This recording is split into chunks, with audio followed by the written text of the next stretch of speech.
Guys, linisan ko pala ang bangus guys. Tapos pinagsama-sama na natin yung ilalagay sa ilalim ng bangus guys. Yung kamatis, sibuyas, paminta. Tapos halo-haloin, lagyan ng magic sarap. I-ready na siya guys. Lagyan ng palaman. Ito pala nagdidingas na para sa sinugba. Ayan, lalagyan na natin yung mga lamas sa ilaw sa bangus. Tuloday na kabuk guys. Ang tagyan na guys si Crisel guys, gilibre na day miya na guys. Ako lang nagkuan tabang, syempre kailangan tumulong tayo bago tayo kumain.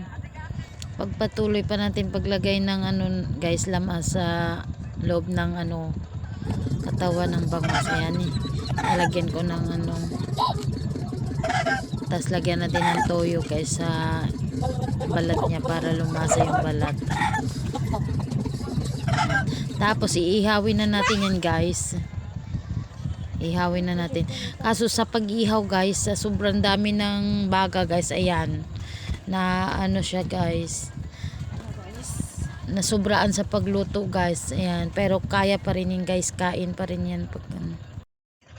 Dito pala guys, nagsandok na pala ako guys. Naglatag kami ng dahon ng saging.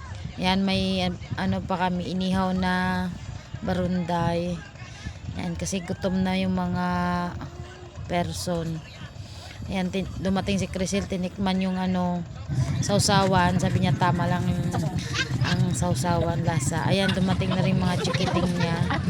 Ayan, at nagsikain na po kami guys. Ayan, kanya-kanyang pulot ng kanin, ulam. Napakasarap guys. Masarap talaga guys pag libre siya. Salamat sa libre na ulam. Ay, programon.